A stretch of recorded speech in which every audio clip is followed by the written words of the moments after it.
In Catullus 12, he's addressing his friend Marucanus Asinius. So we're going to put these together. It's his name. It's going to be vocative. We jump down to our verb uterus, which is special because it takes an ablative for its direct object. So that's going to be these two words right here. So manu sinistra. Sinistra, remember, is left, so kind of evil. And then belle here is an adverb meaning well.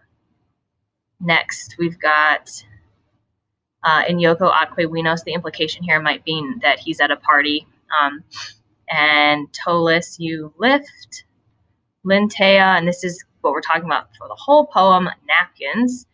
And then this is genitive and comparative. So the IOR right here is telling us that it's a comparative adjective.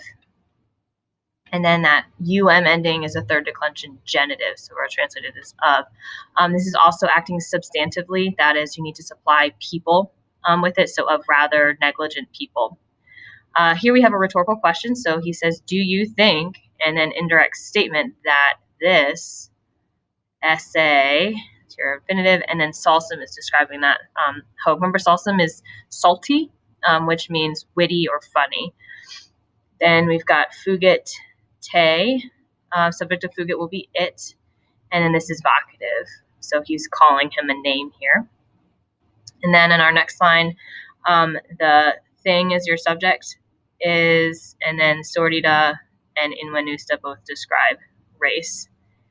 Then he says, do you not believe, and this is a verb that takes the dative. So there's our dative. And making use of a polyptoton here, he then tells us, or tells Marucanus Asinius to believe his brother Polio. So the brother and Polio in opposition. And then we have a relative clause of characteristic.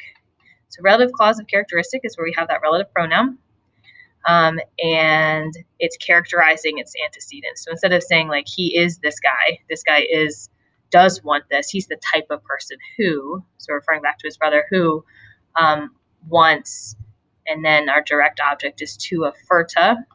This is a present passive infinitive, so we translate to be.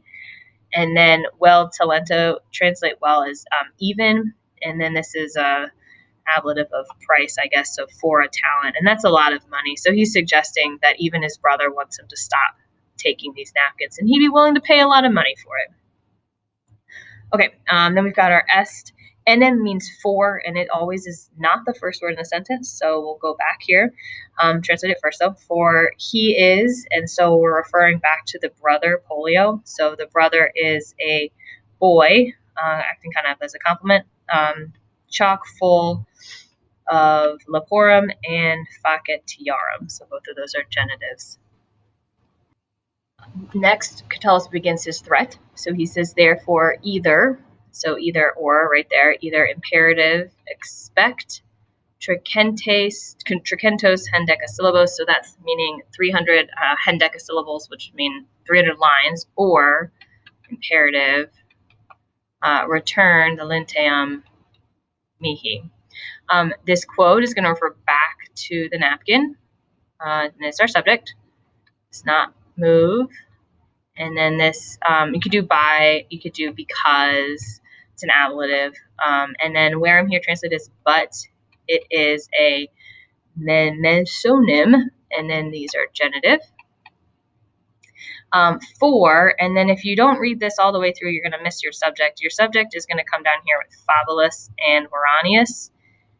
Sent Sudaria, and this describes kind of where it's from, so maybe kind of name dropping here. And then to me as a gift, this is a double dative. That's where you have two datives in a row. So they sent something to me, and then kind of telling you why the thing was sent. And then this hike is going to refer back to the Sudaria, and we'll have it. Let's put all that together. It is necessary that I love this. So the book suggests that you supply an ut, and it's a substantive clause, subjunctive clause. Don't worry too much about that, but it is necessary that I love this napkin as, and maybe supply an amo, as I love my friend. And he's diminutized him here, and then fabulous already as it is. So he thinks of the napkin as he thinks of his friends very highly.